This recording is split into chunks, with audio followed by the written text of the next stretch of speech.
Assalamualaikum everyone, welcome to Study Zone with Sanya. Today we are going to talk about a brave queen who shocked the world by sitting on the throne of Delhi.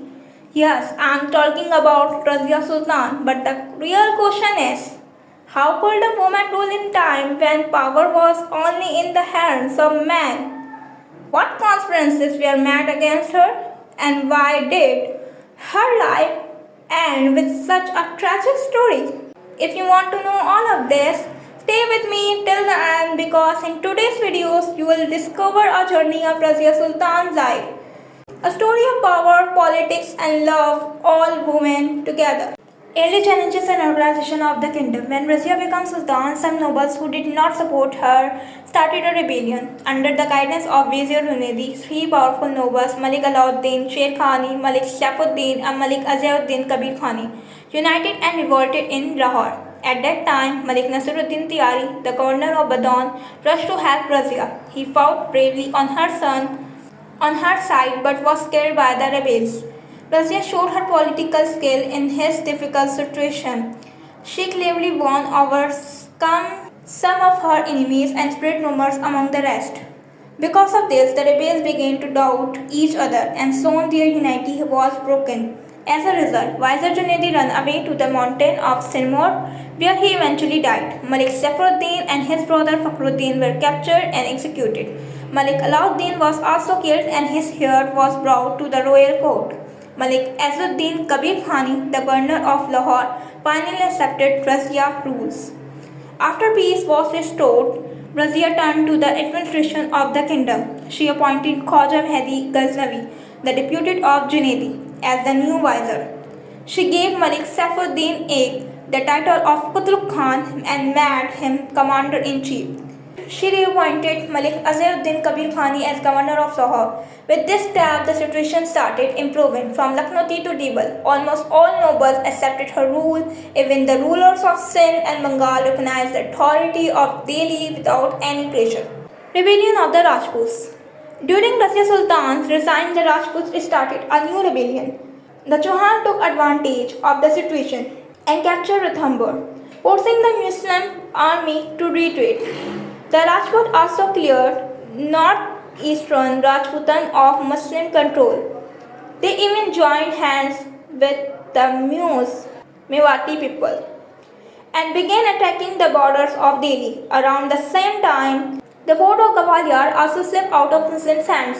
Razia could have tried to crush this Rajput rebellion, but the continuous conspiracies of the Turkish nobles kept her so busy that she had no chance to force on it.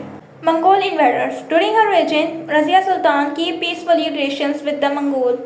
When a Khazam officer named Hassan Karna was expelled from Ghazni by the Mongols, he asked Razia for military help, but Razia refused to give him any support. The Mongols were so pleased with Razia's decisions that, as a gesture of thanks, they did not attack Punjab during her 4-year rule, 1236 to 1240. At that time, the Chenab River became a natural boundary between the Delhi Sultanate and the Mongols. They never tried to cross it during Razia's rule, but after her death, they crossed the river many times and invaded Punjab. Razia was the nobles' reasons for conflict. Razia ruled like a king. She gave up the veil, wore royal robes and a crown, and appeared in court or among the people on horseback or elephant. Nobles, conservative nobles and religious leaders disliked this, calling it against tradition, but Razia believed that leaving the veil was necessary for governance and not a sin. Since Iltutmish time, a powerful group of 40 leading Turkish nobles existed. Each one wanted to control the throne through Razia, but Razia was a strong and independent ruler who kept all power in her own hand.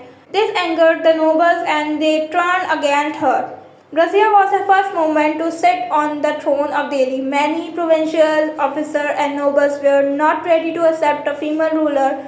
They felt it was an insult to male honor to serve under a woman. As the historian Farooq Haidari wrote, Razia's greatest crime was simply that she was a woman. In that age, women were considered inferior, and nobles believed female rule went against male pride. To break the monopoly of Turkish nobles, Razia promoted Yaqut an Abyssinian Hafshi slave. She gave him big reward, made him Amir Akhur, master of the royal stables, and later gave him a powerful title of Amir Amara, chief of nobles. The Turkish nobles saw this as a direct insult, since Razia was favoring a non-Turk over them. Whispers and conspiracies spread quickly, and soon these grievances turned into open rebellion. Rebellions and troubles. The first big rebellion came in 1239 when the governor of Punjab, Malik Azaluddin Kabir Khan, rose against Razia. He thought Razia is just a woman. She cannot act against me. Her silence during the Rajput rebellion had made him overconfident, but Razia immediately marched with her army to Lahore. Seeing this, Kabir Khan ran away towards the frontier, but the Mongols troubled him there, and he returned defeated. Finally, he begged for forgiveness. Razia forgave him, but removed him from Punjab and sent him as a governor of Multan. Soon after, Multan was captured by Safiruddin Hassan. Even after Lahore's rebellion ended, new conspiracies began. The most dangerous came from Malik Ikhtiaruddin Altonia, the governor of Batenda. Behind his revolt was Amir Ertegun, the powerful Turkish noble and head of the Turkish chiefs. He hated Razia and wanted to remove her. Altonia rebellions had two main goals. Remove Razia from Delhi, where he had many supporters. Empty Delhi of her army so that after killing Yakut and defeating Razia, they could easily seize power. Both goals were achieved when Altonia revolted. It was a hot summer and the month of Ramadan. But Razia bravely marched with her army towards Bathinda. Her close supporter Jalaluddin Yaqut also went with her, though some historians say he stayed in Delhi. But before Razia could even reach Bathinda, the Turkish nobles got their chance. They killed Yaqut and Razia herself was captured and handed over to Altonia. Razia removals from power. After Razia was captured and sent to Malik Altonia, the Turkish nobles and army officers quickly returned to Delhi. There in April 1240, they placed Nasiruddin Behram Shah, son of Iltutmish, on the throne, but only on one condition. Amir Aitegin would act as the real ruler. Aitegin took full control of the empire. He even removed the powers of the prime minister Muzaffar-ud-Din. To gain more strength, he married Behram Shah's sister, but soon Behram grew tired of Aitegin control. Just 3 months later, Behram had him killed. Meanwhile, Razia was still in Altonia custody. She tried many times to escape but failed finally, seeing no way out. She used her charm and beauty. She agreed to marry Altonia who had gained nothing from the rebellion and was frustrated after Aitegin's death. Fell under Razia's spell, soon the two were married. Now Razia and Altonia decided to take back the throne of Delhi. They gathered an army with the help of the Jats and Gakkars, local tribes, and marched towards Delhi. But Behram Shah also sent his forces at Kaithal. Both armies clashed. Razia and Altonia troops could not stand long against the strong, organized army of Delhi. Finally, they suffered a tribal defeat. The death of Razia Sultan, according to the book Tabqat-e-Nasi. After the defeat of Kaithal, Razia Sultan and Altonia were killed by the Jats and Gakkar, the some tribes they had trusted for help. Some historians, however, tell a different version. They say that after losing to the Delhi army, Razia and Altonia were returning to Bathinda. On the way, their soldiers deserted them, left alone and helpless. They were attacked and killed by a group of bandits. Another account comes from the famous traveler Ibn Battuta. He writes that after her defeat, Razia fled and became very hungry. On the way, she saw a farmer plowing his field. She asked him for food, and he gave her a piece of bread made of millet. After eating, Razia fell asleep. At that time, she was wearing man clothes. The farmer noticed a fine, decorated dress, marsakaba, underneath and realized she was not an ordinary man. Out of greed, he killed Razia and buried her body there. Then he took her clothes and horse to the market to sell. In the market, the shopkeeper became suspicious, seeing such valuable items with a poor farmer. The matter reached the Kotwal police officer. The farmer was beaten and confessed to killing Razia. He also revealed the place where she was buried.